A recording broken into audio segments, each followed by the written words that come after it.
Good morning 10th class बच्चों। आज हम एक बार फिर आपके सामने आपके जीव विज्ञान यूनिट का आखिरी चैप्टर नंबर 13 आवर एनवायरमेंट या हमारा पर्यावरण लेकर आए हैं। उसके संबंध में हम आपको नोट्स भी देंगे बच्चों। हमारा पर्यावरण, जैसा कि आप नाम से ही समझ रहे हैं बच्चों कि हमारे चारों ओर का वो वातावरण जो हमारे जीवन शैली पर प्रभाव डालता है, उसको हम पर्यावरण कहते हैं।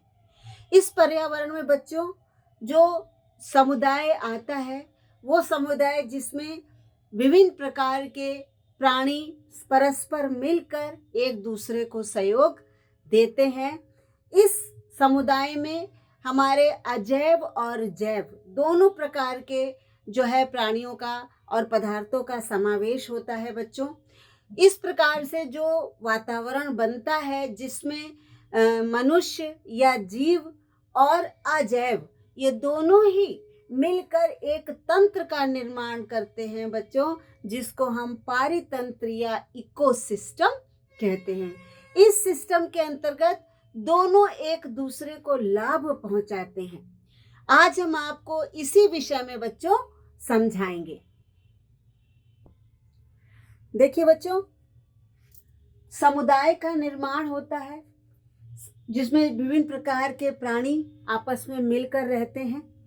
समुदाय और उसके चारों ओर का वातावरण जिसमें जैव और अजैव दोनों ही पदार्थ आ जाते हैं, ये मिलकर एक तंत्र का निर्माण करते हैं बच्चों, जिस तंत्र को हम पारितंत्र या इकोसिस्टम कहते हैं।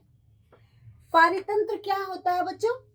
किसी स्वचालित समुदाय के जीवधारियों, जंतु और पौधे तथा उनके निर्जीव वातावरण के एक दूसरे पर परस्पर निर्भर तंत्र को, समझ में आ रहा है बच्चों? जीवधारियों और उनके निर्जीव वातावरण जिसमें ऑक्सीजन, कार्बन डाइऑक्साइड, जल, विभिन्न प्रकार के खनिज लवण ये सभी आ जाते हैं बच्चों। तो ये एक दूसरे पर परस्पर निर्भर रहते हैं और इन निर्भरता के कारण जिस तंत्र का निर्माण होता है बच्चों, उसको हम पारितंत्र कहते हैं। इसका उदाहरण है बच्चों, जैसे तालाब है, आपने देखा है, उसमें जीव जंतु भी रहते हैं, जल भी होता है। चरागाह है जिसमें घास चरते हैं मवेशी या जीव प्राणी। वन, फॉरेस्ट या जल जीवशाला जिसको एक्वेरियम कहते हैं, ये सभी बच्चों जो हमारे जो इकोसिस्टम के उदाहरण हैं, इनमें जैव और अजैव जो है दोनों प्रकार के वातावरण जीवधारी मिलकर एक दूसरे पर निर्भर रहते हैं और एक दूसरे को सहायता प्रदान करते हैं। देखिए 10th क्लास, पारिस्थितिक तंत्र जो है ये दो प्रकार के होते हैं। एक होता है नेचुरल इकोसिस्टम जिसको प्राकृतिक पारिस्थितिक तंत्र कहते हैं, जिसका निर्माण जो है प्रकृति के द्वारा बिना मानवीय हस्तक्षेप के, ये प्रकृति ही इस प्राकृतिक पारिस्थितिक तंत्र का निर्माण करती है अपने नियमों के अनुसार। इसमें मनुष्य का किसी प्रकार का कोई इंटरफेरेंस नहीं होता है। ये बच्चों दो प्रकार के होते हैं। एक होता है जलीय पारिस्थितिक तंत्र, जिसको एक्वेटिक इकोसिस्टम कहते हैं, और दूसरा टेरेस्ट्रियल इकोसिस्टम जिसको स्थलीय पारिस्थितिक तंत्र कहते हैं। एक्वेटिक या जलीय इकोसिस्टम में बच्चों स्वच्छ जलीय पारिस्थितिक तंत्र आता है, जैसे बहते हुए जल व स्थिर जल के परितंत्र जैसे नदी और झील आदि।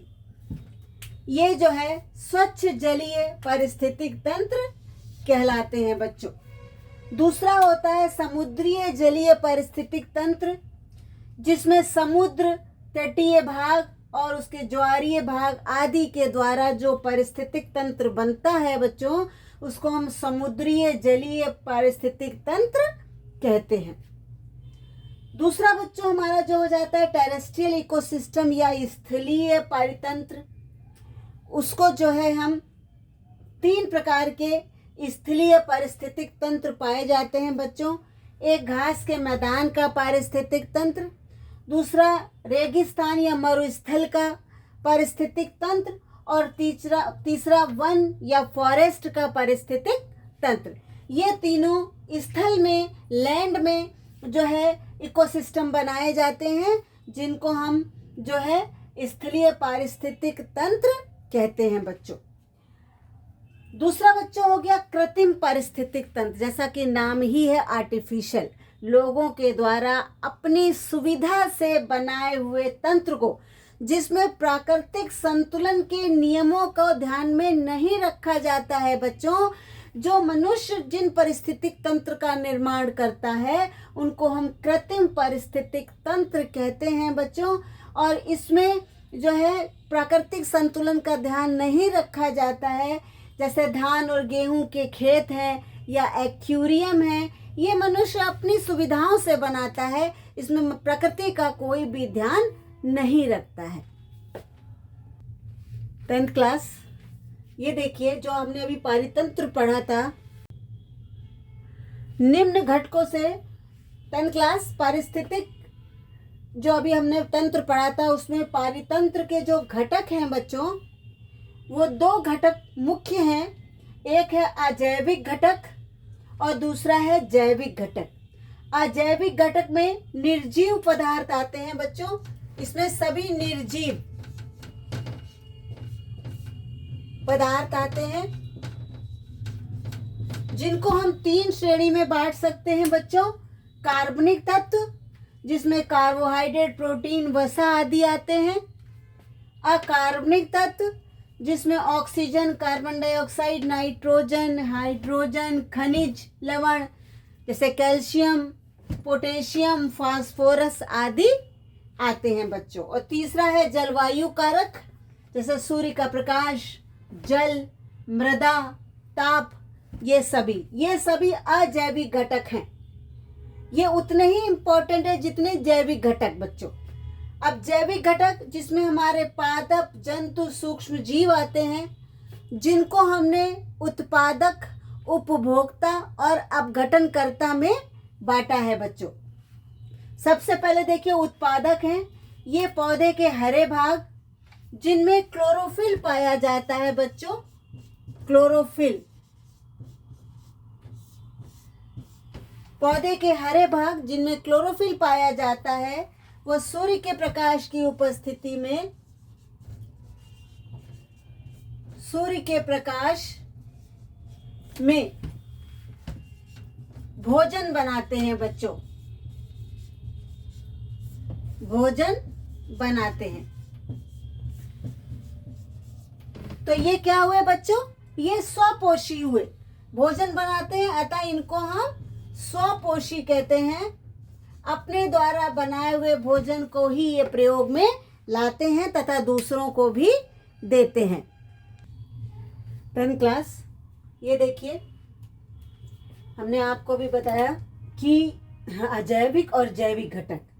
अजैविक घटक हम आपको बता चुके हैं, कार्बनिक, अकार्बनिक और जलवायु कारक होते हैं। दूसरा बच्चों जैविक घटक में उत्पादक हम आपको बता चुके हैं कि उत्पादक कौन होते हैं, पौधे होते हैं। पौधों के मुख्यतः हरे भाग, जिनमें क्लोरोफिल पाया जाता है, क्योंकि प्रकाश संश्लेषण की क्रिया, जो भोजन बनाने की क्रिया होती है बच्चों, वो केवल पौधे के हरे भागों में ही होती है, क्योंकि वहाँ पर क्लोरोफिल, या जिसको हम हिंदी में पर्णहरिम कहते हैं, पाया जाता है। और पौधे के उन्हीं भागों में जिनमें पर्णहरिम या क्लोरोफिल उपस्थित होता है, वहीं पर जो है सूर्य के प्रकाश की उपस्थिति में पौधे भोजन बनाने का कार्य करते हैं। अतः इनको हम ऑटोट्रॉप्स या स्वपोषी कहते हैं, क्योंकि ये भोजन स्वयं बनाते हैं। दूसरा बच्चों, इनके द्वारा बनाए हुए भोजन को जो उपभोग करते हैं वो कई कैटेगरी में आते हैं। प्रथम जो उपभोक्ता होते हैं, जिनको हम शाकाहारी कहते हैं, ये प्राथमिक उपभोक्ता कहलाते हैं, जो केवल हरे पौधों को, जो केवल पौधों को खाते हैं बच्चों, प्लांट्स का भक्षण करते हैं अपने भोजन के रूप में, जैसे खरगोश, चूहा, बकरी आदि। ये प्राथमिक श्रेणी उपभोक्ता कहलाते हैं। द्वितीय उपभोक्ता जो होते हैं बच्चों, वो मांसाहारी होते हैं, जो शाकाहारी जंतुओं का भक्षण करते हैं, जैसे बिल्ली, कुत्ता, भेड़िया, लोमड़ी आदि। ये मांसाहारी होते हैं। ये प्रथम श्रेणी के उपभोक्ताओं का जो है भक्षण करते अपनी जो है भोजन को की पूर्ति करते हैं बच्चों। तृतीय है बच्चों सर्वाहारी। सर्वाहारी जो है ये वो उपभोक्ता होते हैं जो प्रथम व द्वितीय दोनों प्रकार की श्रेणी के उपभोक्ताओं का जो है भोजन के रूप में प्रयोग करते हैं। जैसे है मानव। मानव जो है बच्चों ये सर्वाहारी है, जो शाकाहारी भी है और मांसाहारी भी है। तीसरा बच्चों क्या होता है, अपघटक। अपघटक जिसको इंग्लिश में हम कहते हैं डीकम्पोजर। ये क्या करते हैं, जो हम उपभोक्ता हैं, हमने भोजन किया, अपनी जीवन लाइफ को पूरा बिताया और अंत में हमारी मृत्यु हो गई। तो अपघटक वो सूक्ष्म जीव होते हैं बच्चों जो मृत शरीर के जटिल कार्बनिक पदार्थों को सरल कार्बनिक पदार्थों में परिवर्तित करके जो है भोजन प्राप्त करते हैं अपना, और उन पदार्थों को वातावरण को जो है वापस लौटा देते हैं। इस प्रकार से पदार्थों का चक्रण बच्चों चलता रहता है, जिसको हम तो ये एक संतुलन भी प्रकृति में बनाए रखता है। उत्पन्न हुए, भोजन किया और अंत में मृत्यु हो गई, और मृत्यु के बाद जिन चीज़ों से हमारा शरीर बना है उनको जो है विघटित करके वातावरण को वो सभी पदार्थों को लौटा देने की प्रक्रिया जो है वो पदार्थों का चक्रण कहलाता है बच्चों। तो इस प्रकार से परितंत्र के ये घटक हैं। अब दो बच्चों और टॉपिक्स हैं छोटे छोटे। एक है खाद्य श्रृंखला और दूसरा है खाद्य जाल। देखिए 10th क्लास, ये खाद्य श्रृंखला है। आप सभी जानते हैं कि अभी जो हमने पढ़ा, उत्पादक और जो उपभोक्ता है वो कई श्रेणी के उपभोक्ता होते हैं। जैसे शाकाहारी जो केवल हरे पेड़ पौधों को खाते हैं, मांसाहारी जो शाकाहारी का भक्षण करते हैं, और सर्वभक्षी जो मांसाहारी भी होते हैं और शाकाहारी दोनों प्रकार से होते हैं। तो इस प्रकार से कई प्रकार के जो है उपभोक्ता हमारे जो है खाद्य श्रृंखला में पाए जाते हैं, जो एक दूसरे का भक्षण करके बच्चों अपनी भूख को मिटाते हैं। जैसे देखिए उत्पादक, और जैसे जैसे हम ऊपर जो है श्रेणी में बढ़ते जाते हैं वैसे वैसे उपभोक्ताओं की संख्या बच्चों कम होती जाती है। उत्पादक सबसे ज़्यादा होते हैं क्योंकि हमारे आसपास चारों तरफ बच्चों ग्रीनरी पाई जाती है और ये हरे पौधे सभी भोजन बनाने का कार्य करते हैं। इन भोजन को प्रथम पोषक जो है हमारे कीट है और भक्ष्य हैं, जो हमारे केवल जो है पेड़ पौधों को ही खाते हैं, तो वो आते हैं जिनको हम पृथक पोषक रीति कहते हैं। दूसरे आते हैं जो इनका भक्षण करते हैं, मांसाहारी होते हैं, जैसे मेढक है बच्चों। तीसरा बच्चों जो है मेढक को खाने वाला जो है सर्प हो गया, इसकी संख्या और कम हो जाती है।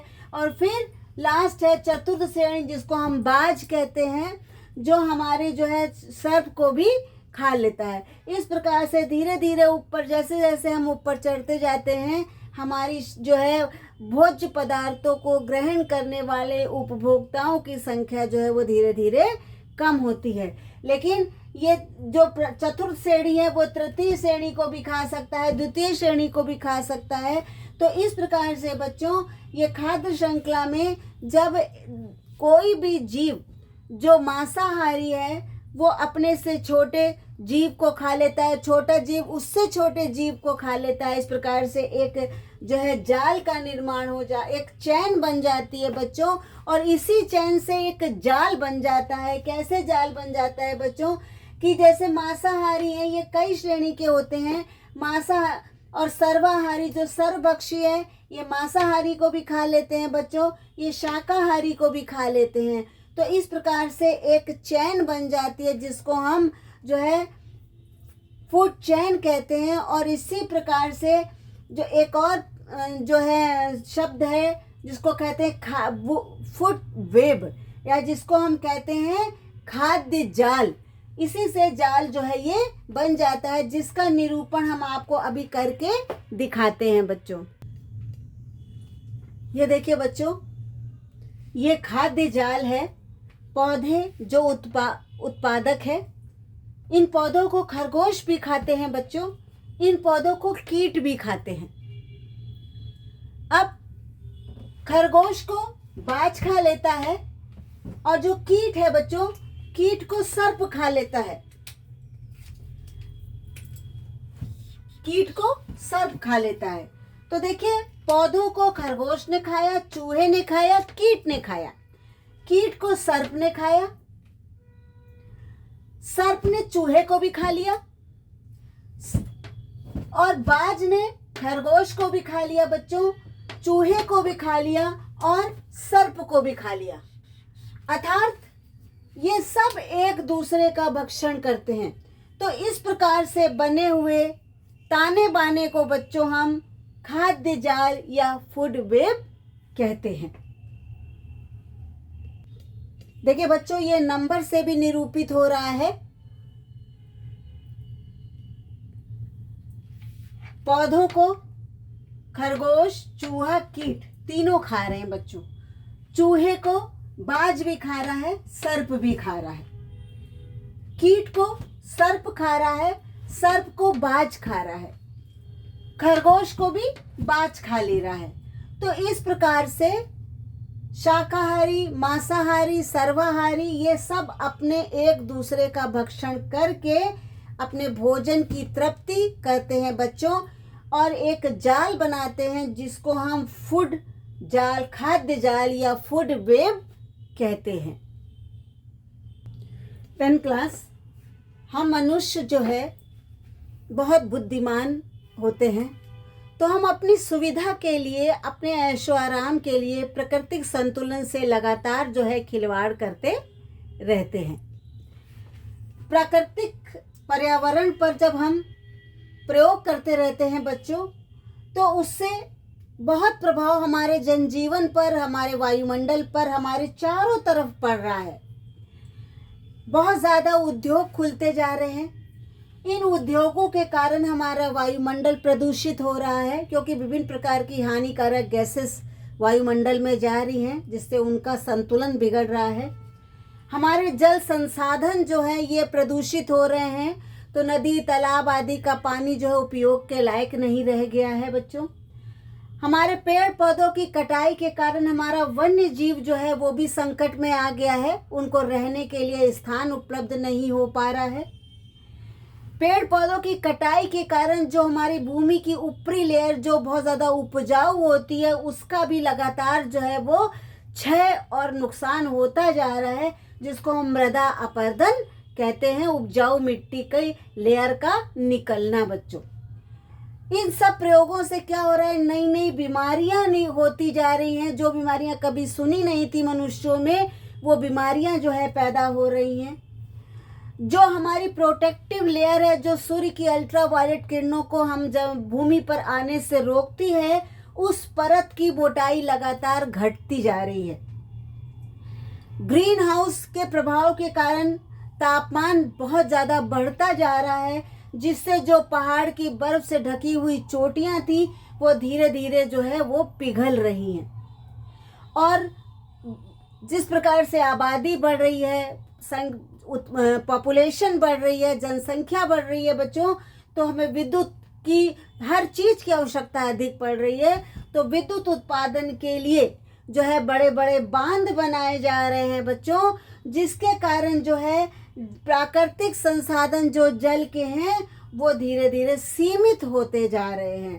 तो ये सब प्रभाव जो है ये मानव के द्वारा किए गए कार्यों से हमारे प्राकृतिक पर्यावरण पर ये प्रभाव हो रहे हैं। हमें समय रहते इन सब प्रभावों पर ध्यान देना चाहिए, और हमें इन सब जो हमारे ये पूरे प्रभाव हमारे वायुमंडल, हमारे चारों तरफ हो रहे हैं बच्चों, उनसे हमको जो है मनुष्य को सचेत हो जाना चाहिए। नहीं तो आने वाली पीढ़ी हमारी इन सभी संकटों का सामना करेगी और उसका जीवन जो है वो बहुत कष्टमय हो जाएगा बच्चों। 10th class. जो ओजोन परत है ये बहुत ही इम्पॉर्टेंट परत वायुमंडल में पाई जाती है।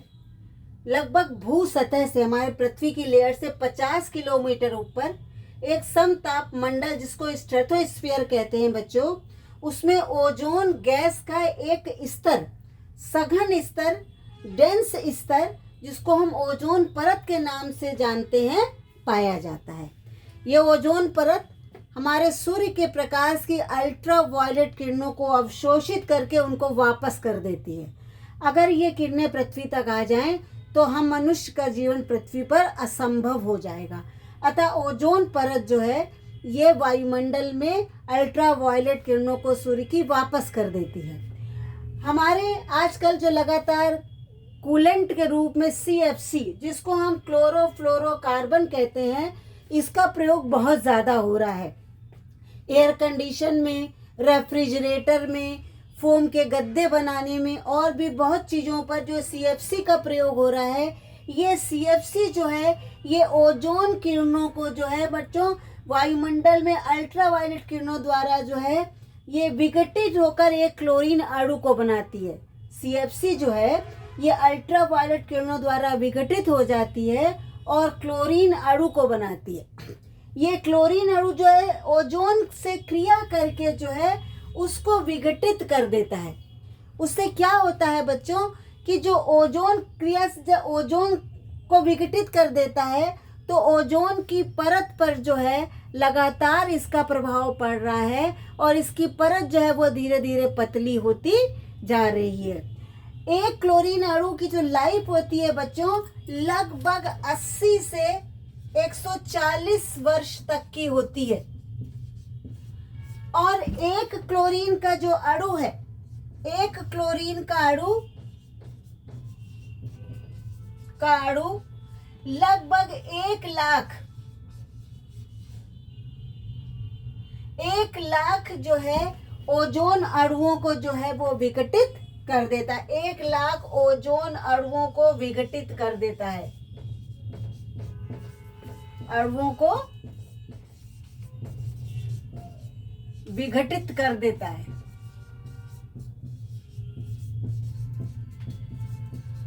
अब सोचिए बच्चों कि अगर इसी तरीके से CFC का प्रयोग होता रहेगा और क्लोरीन अणु बनते रहेंगे और ये ओजोन के अणुओं का विघटन करते रहेंगे तो मनुष्य का जीवन कहाँ सरवाइव कर पाएगा।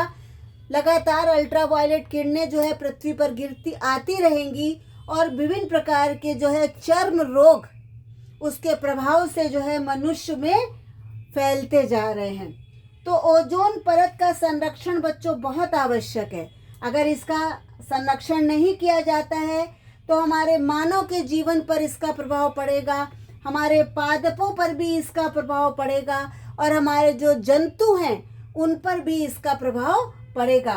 कहने का मतलब ये है कि ओजोन परत के क्षय से सामान्य जनजीवन जीव जंतुओं का जो है वो असामान्य जीवन में परिवर्तित हो जाएगा। अतः वैज्ञानिकों को इस प्रकार के प्रयोगों को जिसमें ओजोन परत पे कोई प्रभाव पड़े उसको रोकना चाहिए। CFC का प्रयोग भी बच्चों कम से कम करना चाहिए। इसके अलावा बच्चों जो है हमारे कुछ और कार्बन टेट्राक्लोराइड है, इसका प्रयोग भी रोक देना चाहिए क्योंकि ये कार्बन टेट्राक्लोराइड भी जो है ओजोन परत पर प्रभाव डाल रही है।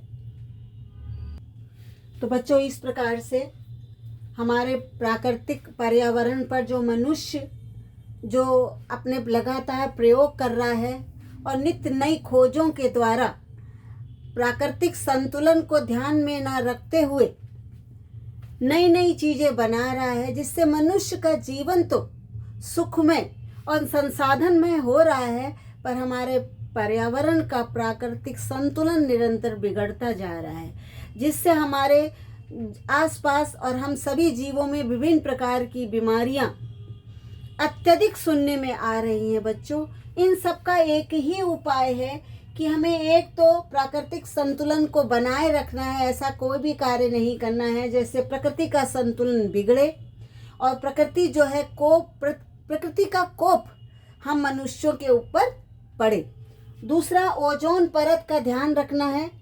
ऐसी कोई भी जो है गैस वगैरह नहीं बनानी है, चाहे वो CFC हो, क्लोरोफ्लोरोकार्बन हो, कार्बन टेट्राक्लोराइड हो, हैलोजेंस हो, या विमान से निकलने वाली गैस हो, इन सभी का प्रयोग कम से कम करना चाहिए, जिससे कि हमारी रक्षक परत जो ओजोन है उस पर कोई भी हानि ना हो। अब बच्चों, ये चैप्टर आपका ख़त्म हो गया है। आपके विज्ञान में सभी चैप्टर्स एक्सेप्ट फिजिक्स, जिसको भी हम आपको बता देंगे। और अब चूँकि बच्चों आपकी बोर्ड एग्ज़ाम्स की डेट आ गई है और आप अब पढ़ाई में जुट जाइए। ज़्यादा से ज़्यादा समय अपना पढ़ाई में दीजिए बच्चों, अपना रिवीजन करिए, हमारे वीडियोस को देखिए बच्चों।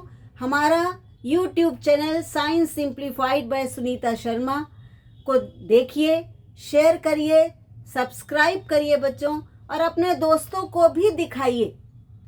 हम ये आपसे वादा करते हैं बच्चों, हमारे हर वीडियो में, हर चैप्टर में जो भी इम्पॉर्टेंट टॉपिक्स हैं, उन सबको हमने आपको डिटेल जो है समझा दिया है, ताकि आपको वो सभी टॉपिक्स समझ में आ जाएं।